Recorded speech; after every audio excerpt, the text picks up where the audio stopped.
Welcome to the Teacher's Toolkit for Literacy, the free podcast for motivated teachers and school leaders who want to inspire their students and school community in literacy learning.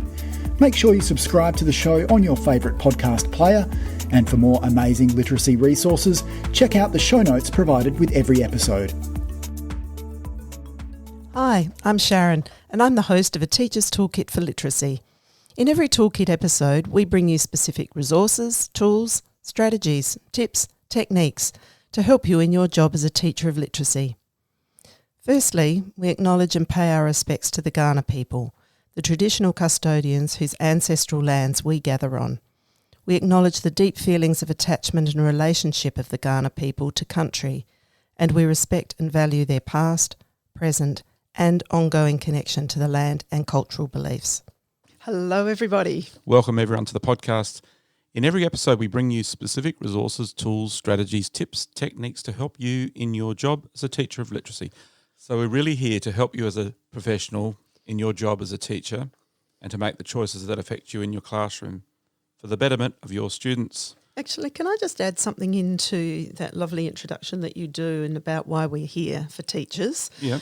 Can I just add in there too that, because we are part of the profession, we are just, aren't we, all the time just amazed and feel so privileged to be within this profession and, you know, in some small way feel like we can give back to the profession again some more by bringing some information from a lifetime of things that we've learnt and discovered, and hope that, that's a little bit that adds into a teacher's rich toolbox of things that they can bring to their day-to-day work. Fantastic. Yeah, I was actually thinking about that the other day, that we are just really simply sharing and helping share some of the great practices of others as well. Yes. But just sharing with you what's really worked for us over many years in our classrooms, really. Yeah. And I suppose it's also prompted a bit by, seeing, we actually saw a study that had come out of Curtin University about the effect of adverse news about education and schools on our well-being as teachers. And so I think that just makes us feel all the more about being proactive, about being, being uplifting of the profession, rather than making people feel that they're not doing enough or that there is a lot that they need to fix.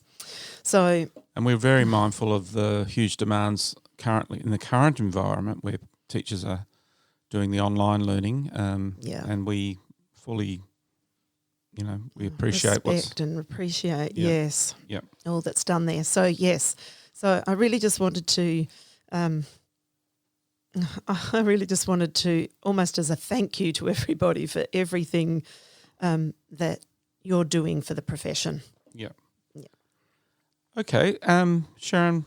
I guess that got us off track, didn't it? That got us completely off track, but a good track. No, it was a good track. A good track. Yeah, a needed track. And as part of our wellbeing, we've been in the garden. Yes, I know. It was like, I caught myself saying, I'm going to allow myself a day in the garden to, for well-being, like as if we had to actually allow ourselves to do it. I guess that shows, for all of us, the intensity under which we're working.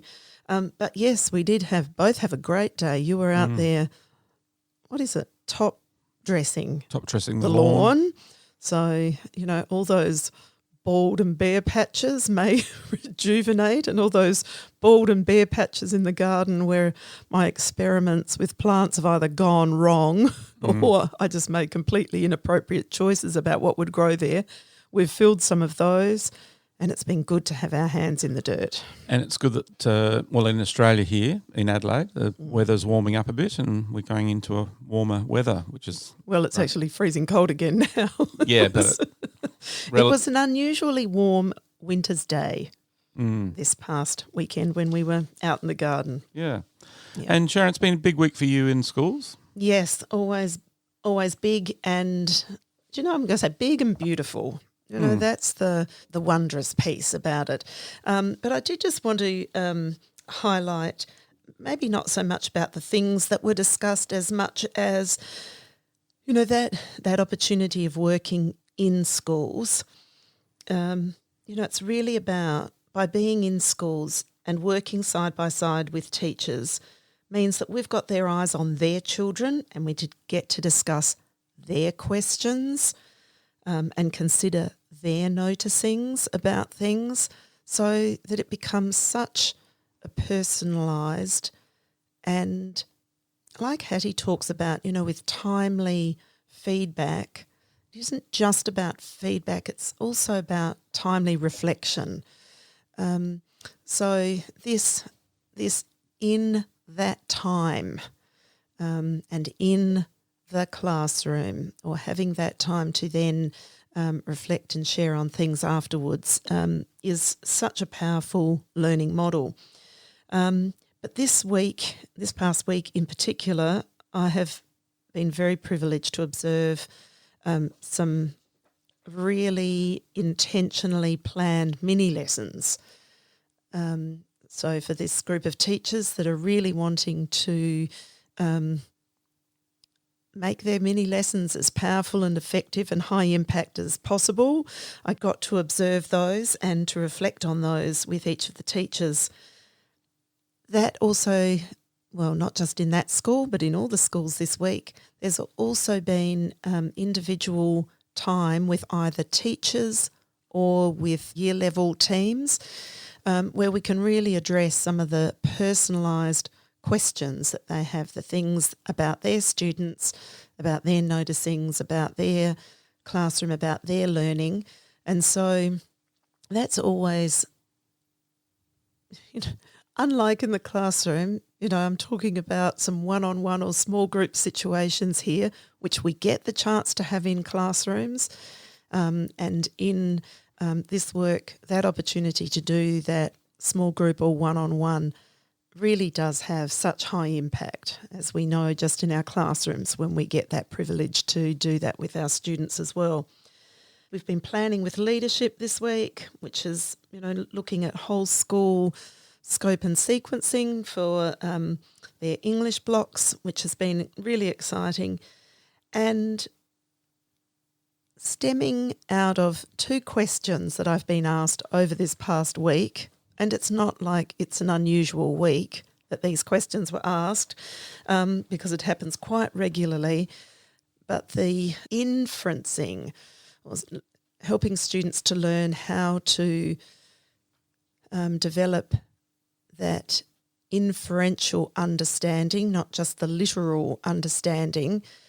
How can we get better at that? Anyway, that leads us into today's topic. The topic for today, which is inferring, but it's part of we'd like to do a few sessions on comprehension, because just inferring is just one of those aspects, isn't it? Yes. So really comprehension strategies, and of course being able to infer is one of the strategies. And so whilst it's maybe not one of the, where we might think, it's not one of the earlier strategies we teach, it's actually a strategy that all our students can enter into, but it's the one that I'm asked about the most. I definitely remember that feeling of, other than saying to students, when you infer, you just infer, trying to come to what was the explanation and what was the process of that was a real struggle. Now, I don't want to jump the gun here, Sharon, because I sometimes do that. Yes. But sometimes comprehension is viewed as, we read a bit of text and then we answer the questions. Yes. But we're going to talk today about a different way of treating comprehension, aren't we? Well, if we think about what are comprehension strategies, they are actually specific procedures that guide students to become aware of how well they are comprehending as they are reading and writing. With the operative word being as they're Yes. reading. Or Yes. phrase, as they are reading. So these are the strategies, comprehension strategies. They're part of the thinking that we are doing, just as you said, as we are engaged in the process. So that doesn't mean that we're not using it after reading, because to infer we have to collect a lot of information, to get to that, deeper understanding. But yes, it's not the after I finish I'm going to check on what we've understood or what we've remembered. We want students to know how this works as a process, how comprehension strategies work, how are we using it, what's the thinking that we are doing, and how are we working with the text with intentional thinking to gather the information that we're after. So it's an active thing, isn't it? It is. Taking action in our thinking, and we're trying to find that out, trying to capture it, trying to see what the child is doing. Yes, yeah. But also to be able to have our powerful explanations and demonstrations of us as teacher explaining and showing what good readers are doing as they're reading to be able to be successfully inferring. So you're absolutely right, and I'm glad that you've brought that in straight away, because I tend to jump into, I go further down the track too quickly. So when we think about comprehension, and comprehension strategies are actually the experiences that help develop the most important of reading dispositions. We're not saying it's that other things aren't important in reading disposition, but comprehension strategies, understanding text, is what we're driving down. And whilst all the elements of reading have got lots of complex processes to them, that's why we want to just think about in what ways, and of course we'll be talking today about ways, those high impact ways through, as I've said, explaining and demonstrating how these things work so that students get the chance to see how it works within text, and as we're reading, to try it out with us, to be able to take that into their own independent practice. Comprehension as a strategic process, we know all the research tells us that it does need to be taught explicitly and strategically. So I guess that's what I really want to say, is the explicit side of things, we'll talk about it within that model, that workshop model or gradual release model that we talk about. That's part of the explicit aspect of that. And strategically, how do we make the choices about what to teach and what, how often are we teaching that? How does that fit into our program? How often am I bringing comprehension mini lessons? So some of those decisions we'll talk about throughout this podcast. That's probably enough. Yeah.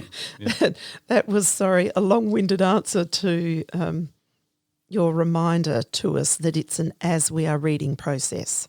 Yep. Yeah. So then we should probably now talk about what inferring is, because that's the strategy we're focusing on today, isn't it? Yes. Yeah. So inferring requires us to be able to draw on background knowledge and gives us permission to do so.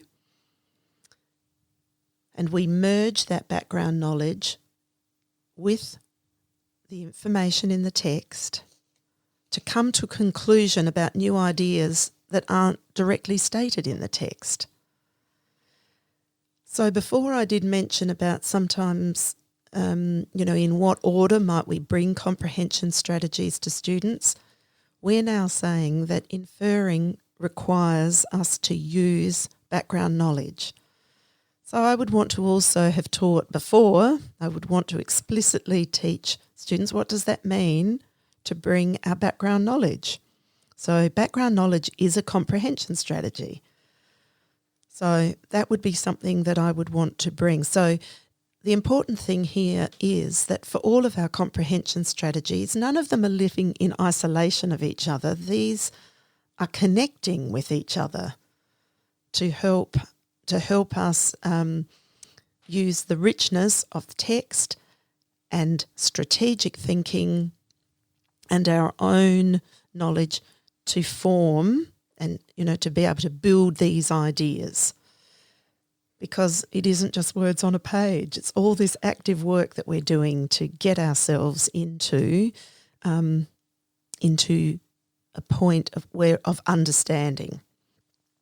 So that's what we're saying. So giving our readers permission to merge background knowledge with information in the text to come to a conclusion about new ideas that aren't directly stated in the text.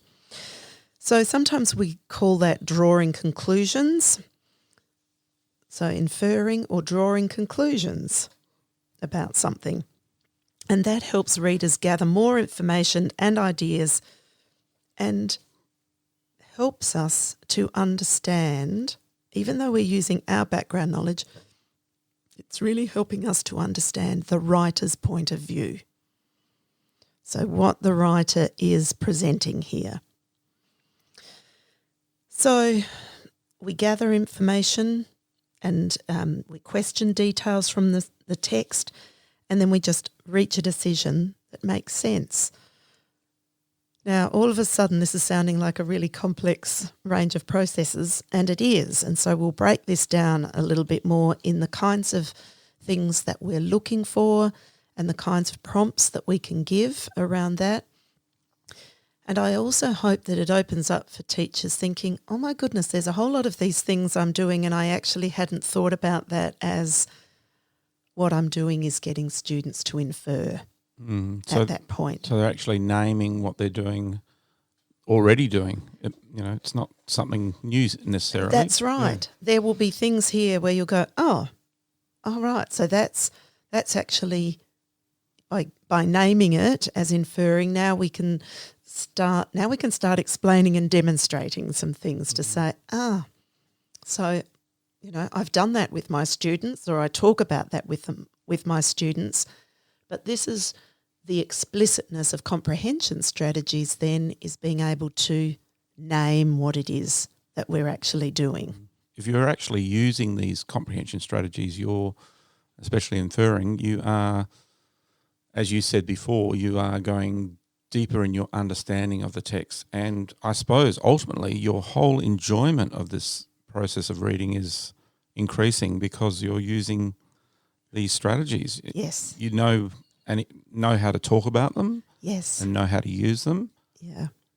Because I guess if you're not doing that, you'll be reading the text, but you won't necessarily be getting that richness out of it. That's right. And so the explicitness of these strategies, then it's like giving the insights when we explain and demonstrate what kind of thinking we are doing to get to a deeper level of understanding. Then readers know what they can be doing rather than reading remaining a mystery of how did so-and-so know that that's what happened in the text, or why that character did what they did. Like, how do they know those things? And there is a danger of, as children get older, reading at a shallow level can then lead to drop off in interest in reading. Oh, that's so true. That is so true. Lots of researchers have talked about this, but emerging readers, so even our youngest of readers, can begin using higher thinking skills to bring meaning to text in conjunction with other early reading skills that they're developing. So decoding skills, monitoring and correcting skills, so those reading processes, their comprehension, their thinking about how the text, what meaning the text is bringing to them. We start that from the beginning. In fact, if we leave it, we don't want to leave it later. We want to start those thinking processes about making really insightful meaning into text. We want to start that early because it is about enjoyment. It is about, this is what I got from this text. That is, after all, why we read, to learn more about our world, ourselves and others. So that's understanding those things. I do want to add this piece in, though, because this is from, many of you will know the work of Harvey and Goodvis, Stephanie Harvey and Anne Goodvis, their book Strategies That Work. And I really like what they say about inferencing. And they say inferencing is the bedrock of comprehension. It is about reading faces, reading body language, reading expressions, and reading tone, as well as reading text. When we read, and we are reading about people and events, this idea of reading expressions, authors frequently give us pictures, as do illustrations, give us insights into people's expression through illustrations or through what they tell us about the character. And the reading, the tone, how something is said in a text, how the author has guided us to read that, that gives us, that tone helps us infer what that character's meaning by that. So it's important for us to know that, yes, it's about lifting it from the text, but it's also about the ways in which it's written. That means we have to read into that things like tone and expression and what we're hearing being said. All right, so applying these. So applying, inferring and drawing conclusion strategies to texts, we have to teach these through text. So you already alluded to that before, that these are strategies we're learning to use as we're reading. So as teacher, when I'm coming to explaining and demonstrating these strategies, I'm doing it through text. So I want to be able to model this thinking, and we talk about the explicit teaching of that. We refer to that as the mini lesson time, because that mini lesson is the time that we talk about, we explain and demonstrate as we're explaining the process and demonstrating the process through text. So what I'm going to talk about now is really a whole lot of the inferring strategies and actions that good readers use when they're developing those inferential skills. So these are the things we can be modelling. And then, of course, in a mini lesson, we're saying we're modelling those, modelling through demonstration and explanation, and giving our students the opportunity, especially if we're doing this through an ongoing read aloud, or for younger ones, a picture book that we're reading aloud, or story, that it's happening at that time. So we're demonstrating explicitly how we're doing that, and then allowing them to continue to practice that with us as we keep reading. But we're quite explicit about what it is that we're doing. So what are some of the good reader actions? And this is where I hope people will be going, yeah, I've done that, but I've never thought about that as inferring. Or if you already know that it's an inferential skill that we're doing, then good to know that, good confirmation that these are the things that are building those great strategies. So I think one of the things, when we say, well, how do we start with inferring for our very youngest readers? And that begins with this very thing, that we can explain and demonstrate that good readers notice how characters are feeling. So if we're noticing characters' feelings, we're inferring then how they're feeling, why they do the things they do, the problems that occur because of that.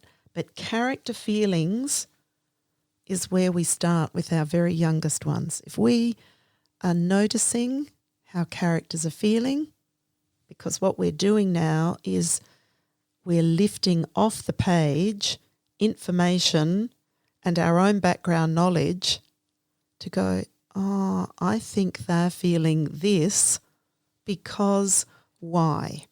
And that's where our justification and evidence comes in. Because a young one already has that background knowledge about how they feel, and what feelings are and what they mean, and they can connect with the character straight away with their own background knowledge about that. Yeah. So if in this situation something's just happened and we think, how would the character be feeling? That's inferencing. We are using background knowledge and this event that's just happened to go, I think they're feeling this. And then there may be further information that we've been given. So we're not just operating on one bit of information. We might then be operating on something that the character said. Or we might see in an illustration their response to this and what their body language. So you might remember earlier where Goodvis and Harvey talk about it's not just the text, it's looking at, so what's the body language? What's the body language in the illustration there?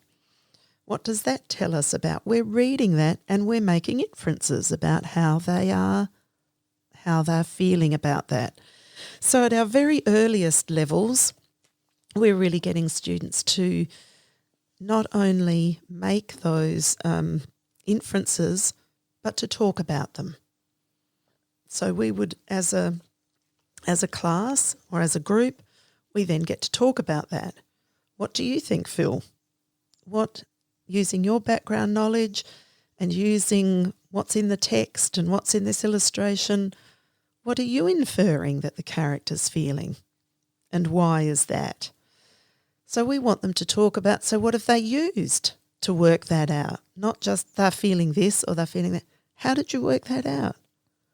Well, when that happens to me, this is how I feel. And when I look at that picture, I'm seeing them look, with a worried line on their face or so it's bringing all of this information. And we want students to know that it isn't just coming up with a right or wrong answer of they're feeling this or they're feeling that, and that this person got it right. And so because I was going to say something else, I'm not going to say it now because clearly it's not the right answer. We need to give them the opportunity to learn, how did they get to that answer?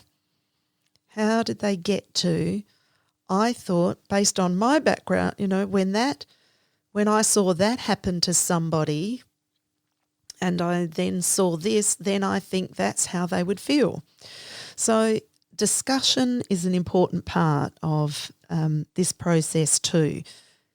We know with comprehension strategies, it can't all just sit in our head. We need to talk that out to be able to know what our thinking even is and how did we get there, and to hear how others have got there and how oh, so they've used that information. I wasn't sure how to use that before. Right. So that talking out is an important part of that. So at our early years, we can infer and discuss or interpret characters' feelings and their motives and attributes. So we can talk about any of those things. As we move along, what do we incorporate into that?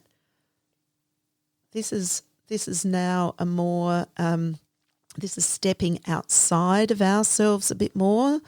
So this is then having a perspective that's not just related to us, but if we can show empathy for characters and infer their feelings and emotions, then we're not just connecting it to just ourselves. We're having this idea of we've got empathy, we've got an understanding of how someone else might feel in that situation. So that's an inference, how someone else feels about something. And this is where we can probably start, relating to some of the questions we get asked in those standardised tests about how was somebody feeling or why did someone do this. We frequently, by, say, that year 3 level where we might be having those more standardised tests, by that time we have to be able to not just draw on our own background knowledge but have understandings of others to be able to make those inferences. So I'm just going to go through, further down the track. Then we might infer and discuss characters' feelings and motivations through reading their dialogue. So what kinds of things do they say? How do they say it? So now we're starting to get more. So I'm just talking really about this one, about feelings and motives and attributes really being, this thread through the years of how we are just from that getting more sophisticated. So we might say, okay, we do characters' feelings early on, but now what about through their dialogue? How about through what they say and how they say it? Then we might infer cause and effect that influences characters' feelings and motives. So we're thinking further about, more what was the cause and what was the effect of that. Then we get more advanced by following multiple characters in different episodes and infer their feelings about each other. So now it's not just what we're inferring about a character, but now, well, what are these characters inferring about each other? Now it's getting interesting. It's getting so this is kind of like the route to getting to deeper understandings about just this one thread of inferencing, because as we work with more and more complex texts, we're going to have texts that will include dialogue. Lots more dialogue. So by year 2, 3, we've got lots more dialogue in texts. I just had a brainwave, Sharon. Beware, everybody. How would this improve their writing? When they start to talk in their own writing about characters' feelings towards each other, how incredible would that be? Yes. And I think at the beginning when we talked about comprehension, and we said that comprehension strategies are specific procedures that guide students to become aware of how well they are comprehending as they attempt to read and write. Yep. Our writing is different when we have been able to think through these interactions between characters, or how we make a character. How do we show how a character is feeling about something? So these are all really, it is a brainwave, Phil. Oh, thank you, Sharon. Thank you. I'll take that one. Yes. Yeah, it's a rare moment, I know. No, that's exactly right. So this idea of inferencing, I mean, I just love it right here in its the feelings and motives, cause and effect for those things. Now this really helps us, doesn't it, to make sense of that statement that we've even got in the Australian curriculum that says when we read, we learn more about the world and more about ourselves and others. And this bit right here, all this inferring that we're doing really about others is helping us learn more. What was the word I used before? Empathy. Having an understanding. So literal, we can see how we've moved off the literal stance here now. Yeah. And that we've really moved into that inferential, which we feel is hard to get to unless we think about it in this way. So we can explain and demonstrate any of these things as we're reading in our mini lesson. So if I want to demonstrate how I am following multiple characters in different episodes, inferring their feelings about each other, so then that chapter book we've got on the go with multiple episodes, that's why I'm bringing complex text to students. I'm talking about year 2, 3, and up we go. I'm showing them and modelling and explaining how I'm doing that. Like, what am I taking notice of?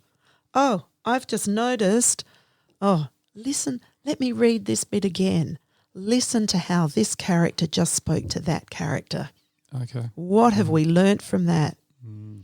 So I can say, I think, I can demonstrate my thinking about that and how I got there, but then let me open that up because it's not just my thinking.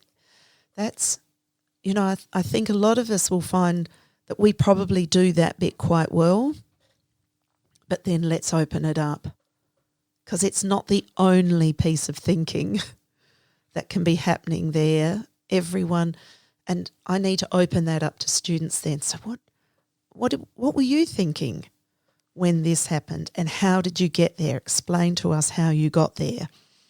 So what was the thinking you were doing? How were you thinking about that? Because we need them articulating that to be able to, that's part of the practicing with us. How are they getting there? And then we've got eyes and ears on how they are using those think alouds like we are doing to help them get into or get them through that thinking process.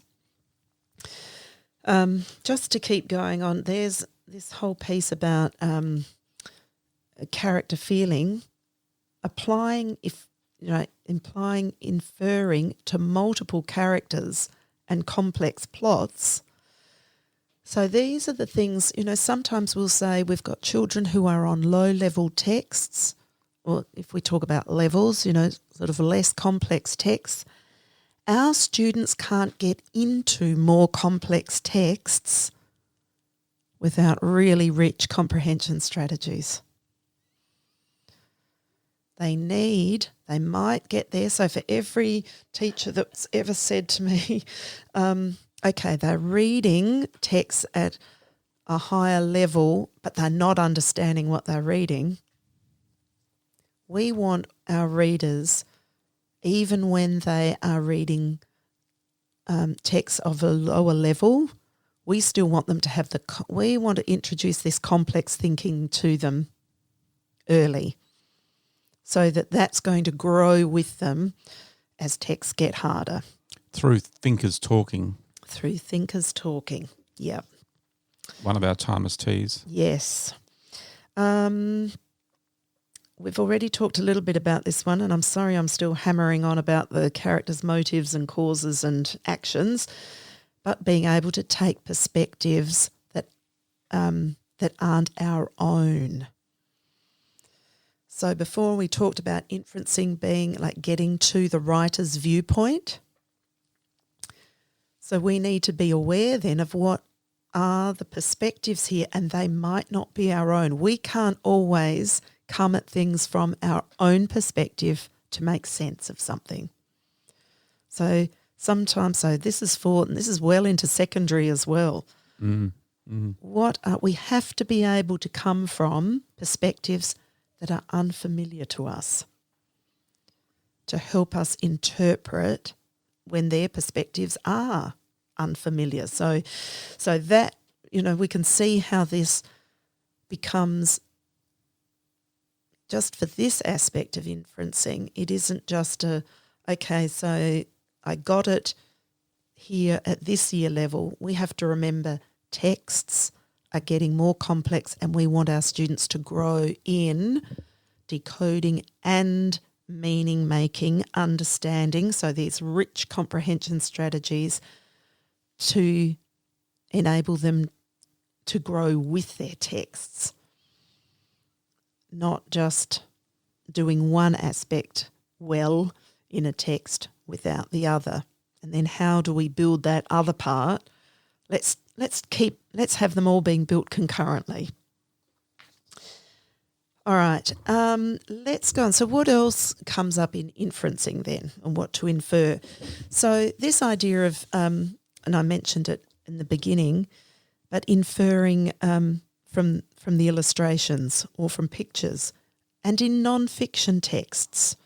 This isn't just in the realm of fiction, but what about how we use pictures to infer and, reveal what's happening here? We have to make inferences through taking notice of what's in pictures that gives us information.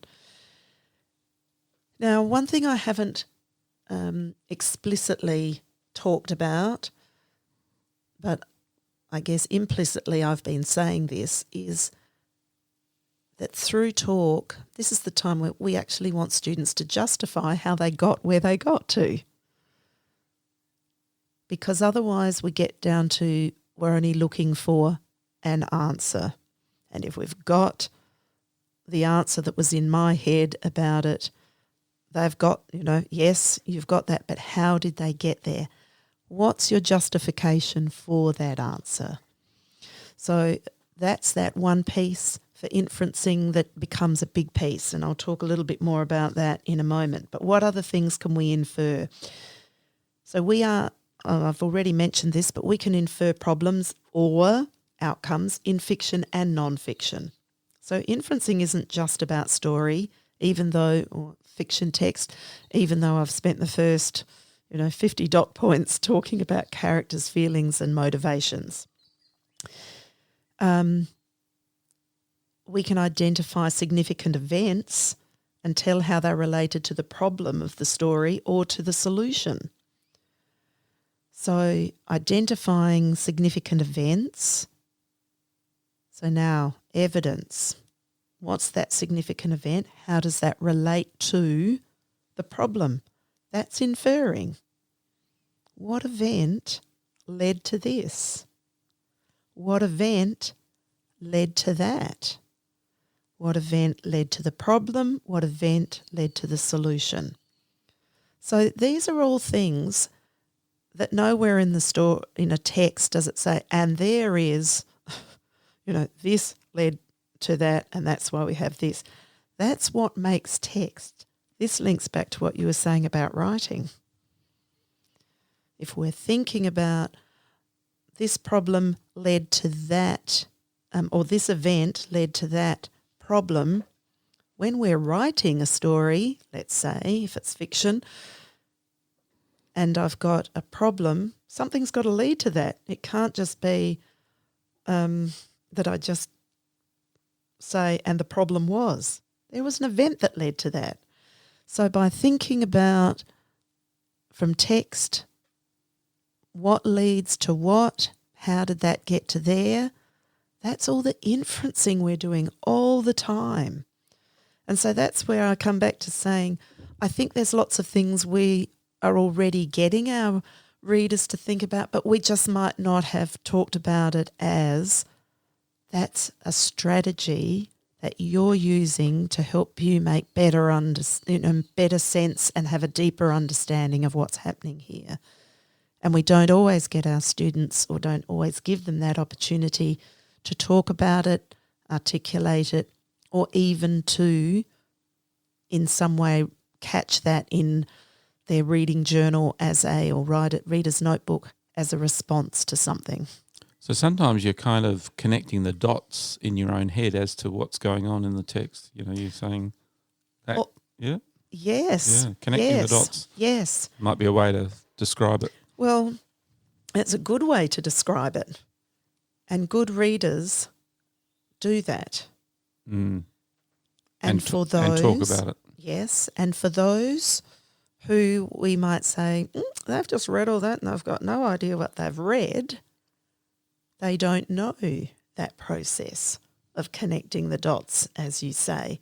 So what's the thinking that we do? We think about, how did this affect that?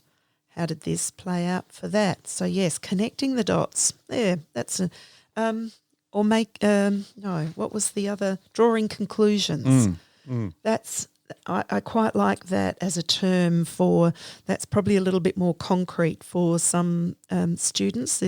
What conclusions do you draw from this? Hi folks, this is the end of part 1 of our Inferring podcast, and listen up next week for part 2. We've decided to split them into 2 sections. Bye for now. Thanks for listening to the podcast. To make sure you don't miss any literacy learning tips and insights, please subscribe to our show on your favourite podcast player. At Q Learning, our literacy specialists draw on over 30 years of teaching and international consulting experience to deliver world-class learning solutions.